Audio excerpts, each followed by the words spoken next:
Muy bien, pues hoy me han dado la responsabilidad y también yo creo que es una honra, ¿no? El poder compartir la palabra de Dios con la iglesia. Y, ojo, ahí. Y bueno, yo en esta mañana quisiera compartir con vosotros lo que entiendo que el Señor ha puesto en mi corazón, confiando en que no escuchéis la voz de Álvaro, sino que podéis escuchar directamente la voz de Dios. Voy a ser breve, no voy a ocupar mucho tiempo, pero a la vez quiero también ser muy práctico. Quiero que cuando salgamos todos de aquí, todos podamos volver a recordar con claridad el mensaje y de lo que hemos hablado en esta mañana. Para mí, los evangelios y especialmente el evangelio de Juan son de los 4 libros, y esto ya no funciona, ¿no? ¿Sí? ¿No? ¿Sí? Vale, seguimos. Como decía, para mí los evangelios y especialmente el evangelio de Juan son los 4 libros más prácticos y más pragmáticos que podemos encontrar dentro de la Biblia. En ellos puedes ver cómo Jesús vivía, cómo enseñaba, cómo reaccionaba, cómo respondía, incluso cómo a veces provocaba a los propios fariseos para descubrir lo que realmente había en el corazón de ellos. Y me encanta cuando en estos evangelios, después del Señor de establecer una enseñanza o unos principios, en muchas ocasiones Él termina esa enseñanza con una frase que se repite en muchas ocasiones. Y le dice, ves tú y haz lo mismo. Y de eso se trata el mensaje de lo que quiero hablaros hoy, ¿no? El mensaje que vamos a ver hoy es un pasaje por todos conocido, del cual habéis escuchado cientos de predicaciones, seguro. Pero quiero creer que nunca lo habéis visto este pasaje desde este punto de vista desde el cual yo voy a hablar esta mañana.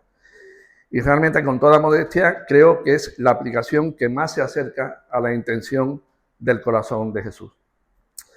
Me estoy refiriendo, creo que lo tenéis ya por ahí, me estoy refiriendo al pasaje con el que comienza el capítulo 13 del Evangelio de Juan y que es conocido como el lavamiento de los pies. Y yo le voy a pedir a Eloy si puede leerlo. Aquí, ¿no? No, hasta el versículo 10. Hasta el 10, ¿no? Sí. Antes de la celebración de la Pascua, Jesús sabía que había llegado su momento para dejar este mundo y regresar a su Padre. Había amado a sus discípulos durante el ministerio que realizó en la tierra y ahora los amó hasta el final. Era la hora de cenar y el diablo ya había incitado a Judas, hijo de Simón Iscariote, para que traicionara a Jesús. Jesús sabía que el Padre le había dado la autoridad sobre todas las cosas y que había venido de Dios y regresaría a Dios. Así que se levantó de la mesa, se quitó el manto, se ató una toalla en la cintura y echó agua en un recipiente. Luego comenzó a lavarle los pies a los discípulos y a secarlos con la toalla que tenía en la cintura. Cuando se acercó a Simón Pedro, este le dijo, Señor, ¿tú me vas a lavar los pies a mí? Jesús contestó, ahora no entiendes lo que hago, pero algún día lo entenderás. No, protestó Pedro, jamás me lavarás los pies. Si no te lavo, respondió Jesús, no vas a pertenecerme. Entonces lávame también las manos y la cabeza, Señor, no solo los pies, exclamó Simón Pedro. Y Jesús respondió, una persona que se ha bañado bien no necesita lavarse más que los pies para estar completamente limpio. Y ustedes, discípulos, están limpios, aunque no todos. Gracias. Yo he escuchado muchas predicaciones, como decía antes, basadas en este pasaje y basadas sobre todo en Jesús como un ejemplo de amor hacia sus discípulos y evidentemente hay amor hacia los discípulos en este pasaje, basado también en la humildad. Cristo, o sea, rebajándose a la posición de un siervo por amor a sus discípulos. Y también las he visto, o sea, las he escuchado como una forma de servicio, un ejemplo de servicio que el Señor le da a sus discípulos. Y efectivamente, todas estas cosas están dentro de este pasaje.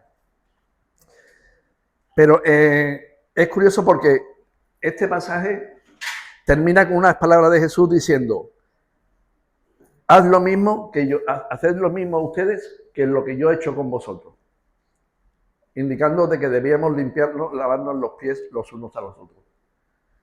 Pero es también curioso que en todo el Nuevo Testamento y en toda la vida de la Iglesia primitiva no se vuelve a ver un acto semejante como este. Y voy a intentar explicar por qué. La Iglesia nunca volvió a hacer esto como un ritual, ni entre los discípulos, ni después la Iglesia ya más adelante. Nunca se volvió a realizar este acto. Y voy a intentar explicar por qué, porque el versículo para mí central de este pasaje es el versículo 10, que dice: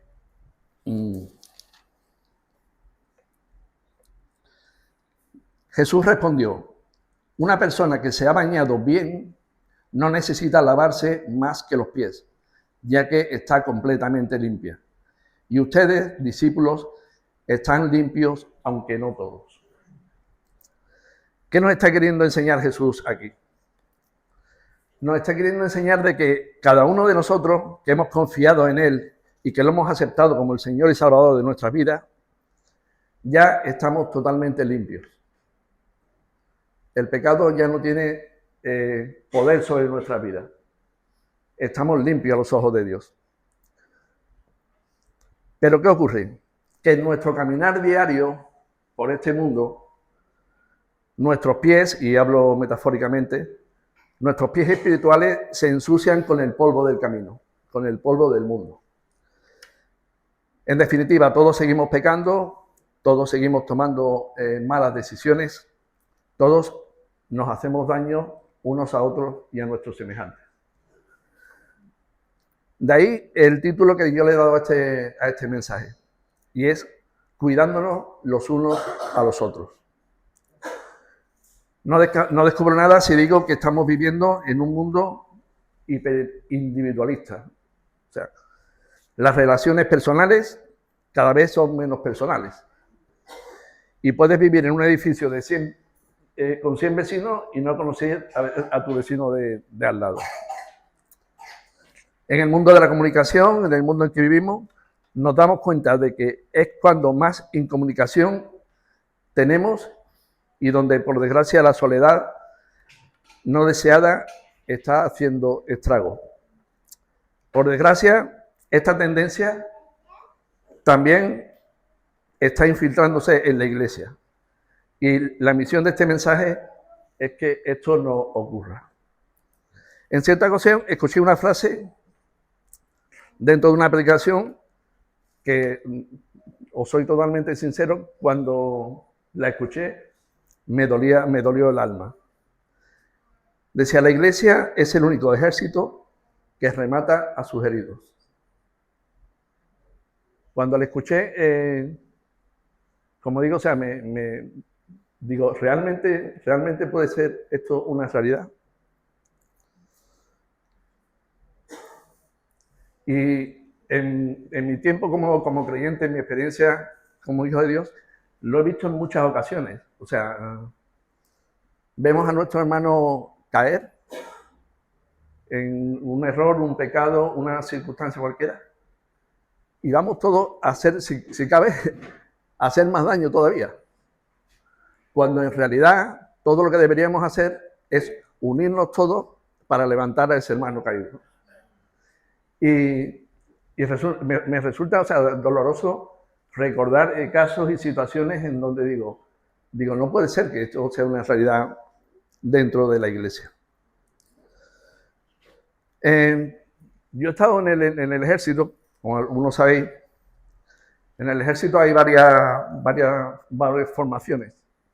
El ejército se divide en pelotón, en sección, en compañía, en batallón, en regimiento, hay distintos niveles. Pero la base de todo el ejército se conoce como el binomio. El binomio son dos soldados, simplemente, pero que luchan juntos y hacen todo juntos. Que luchan, digamos, como se suele decir, espalda con espalda. Y el primer responsable de la vida de su compañero es el otro compañero. Y si un compañero resulta herido, la única motivación que el otro tiene es sacarlo de la línea de combate. Y si eso es en el ejército, nosotros estamos de igual manera metidos dentro de una lucha. Estamos en una batalla. ¿No deberíamos nosotros hacer exactamente lo mismo? O sea, cuando yo veo que mi hermano está pasando por dificultad, por problemas, momentos de dolor, incluso momentos de pecado, ¿por qué no? ¿Cuál debe ser nuestra actitud? Y ahora ya entrando en el meollo, digamos, del mensaje,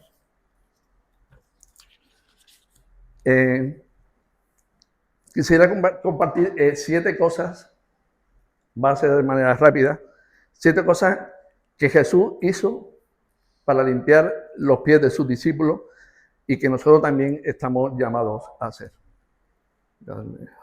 Esto.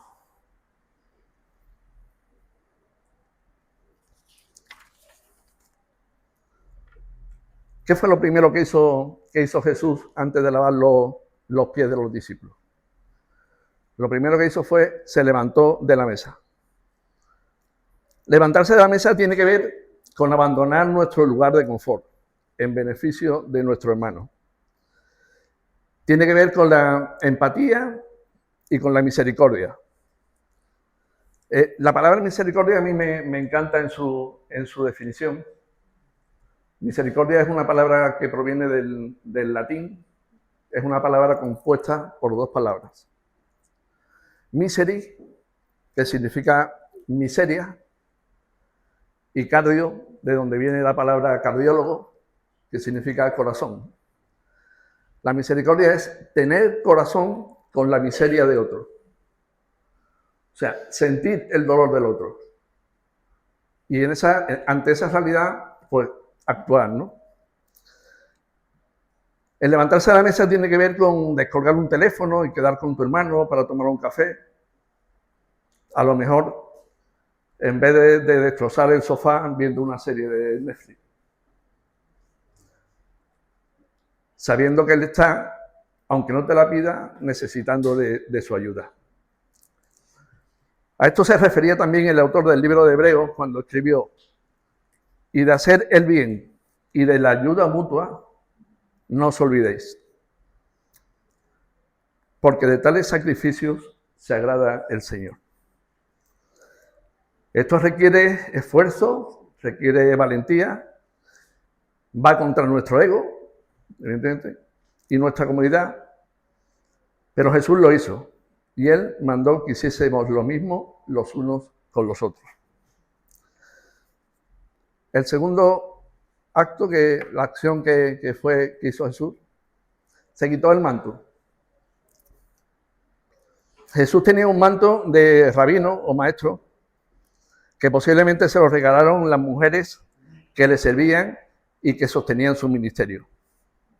Probablemente fuese de color blanco con orlas azules, según los historiadores.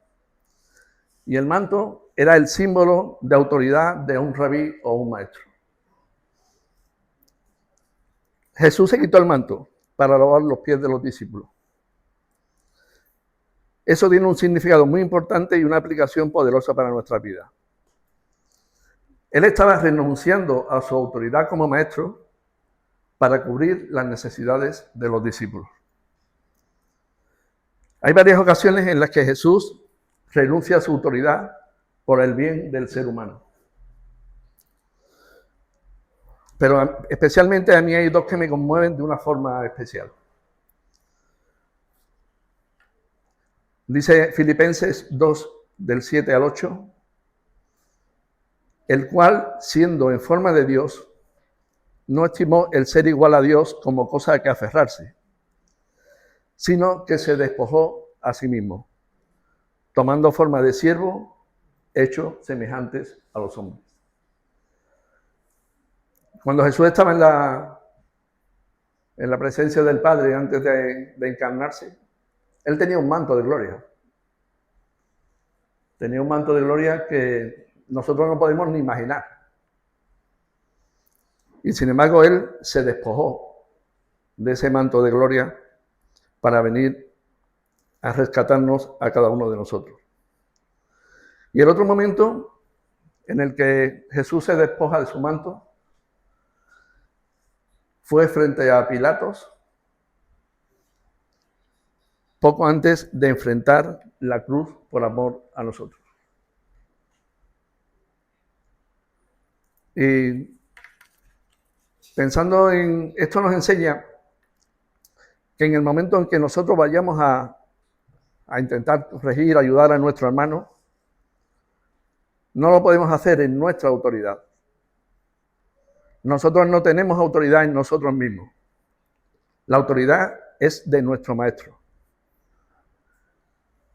Nos guste o no, nuestro manto, entre comillas, debe de quedarse colgado en una percha. La tercera cosa que hizo Jesús fue, se ató una toalla a la cintura. Los siervos en las casas familiares judías eran distinguidos por llevar una toalla ceñida en la cintura. Ellos eran los encargados de lavar los pies a los visitantes, así como los encargados de todo el trabajo de limpieza de la casa.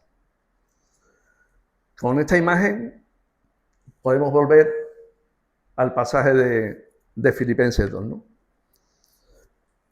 Sino que se despojó a sí mismo, tomando forma de siervo, hecho semejante a los hombres.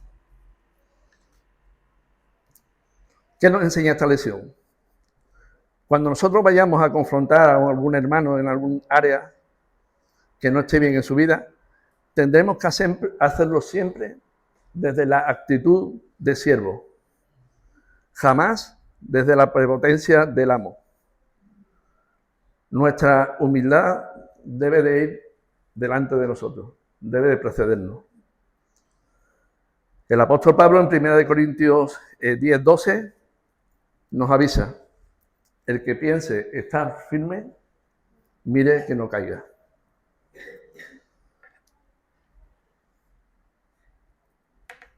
El siguiente acto de Jesús fue echar agua en un recipiente. El agua es un elemento capaz de diluir la suciedad cuando es aplicada en la zona que queremos limpiar. Y un recipiente es digamos, algo pequeño donde cabe una cantidad de agua pequeña. No es una bañera, no es un balde, es algo pequeño. En la Biblia, el agua es símbolo de la palabra de Dios. Y como decía antes, un lebrillo, que es la palabra que utiliza la versión Reina Valera en vez de recipiente, es un lugar donde se puede contener una cantidad limitada de agua.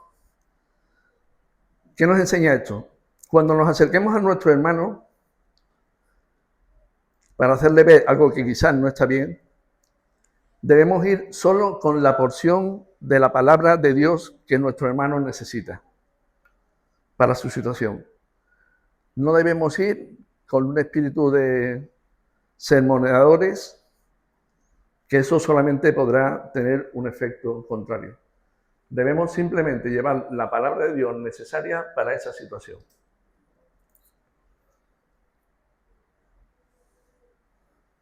Lo siguiente que Jesús hizo fue lavar los pies de los discípulos. Esto es bastante simple.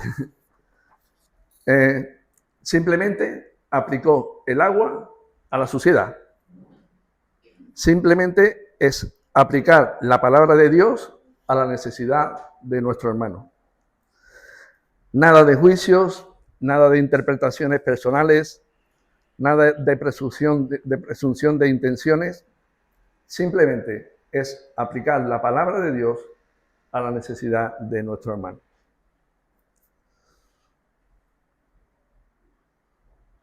Lo siguiente que Jesús hizo es secar los pies de los discípulos. ¿Y cuán importante es este detalle? No solo lavó los pies de los discípulos, sino que también se ocupó de secarlos. Si hablas con un gallego, te podrá contar la importancia de no estar mucho tiempo con los pies mojados. Porque si eso ocurre, lo más probable es que te resfríes y te enfermes. En la versión Reina Valera utiliza otra expresión mucho más emocional. Utiliza la palabra los enjugó. Esta palabra tiene una connotación sentimental, mucho más afectiva y, por supuesto, refleja una acción cargada de amor. En el griego es la misma palabra que el mismo Juan vuelve a utilizar en el capítulo 21, versículo 4 del libro de Apocalipsis, cuando dice: enjugará Dios toda lágrima de los ojos de ellos y ya no habrá muerte. La palabra enjugar tiene el mismo sentido. Imaginar con el cariño con el que Dios va a enjugar las lágrimas de sus hijos en este momento. Pues es la misma señal con la que, el mismo cariño con el que Jesús enjugó los pies de sus discípulos. ¿Qué nos enseña este detalle o qué aplicación tiene para nosotros hoy? El Señor nos está hablando de la importancia de que, una vez corregido lo que estaba mal, debemos mostrar con la mayor efusividad posible nuestro cariño, nuestro amor, nuestro aprecio y nuestra cercanía. Si puede ser de forma física, mucho mejor. Un beso, un abrazo, estoy contigo. Y ya vamos por la séptima y última cosa que hizo Jesús.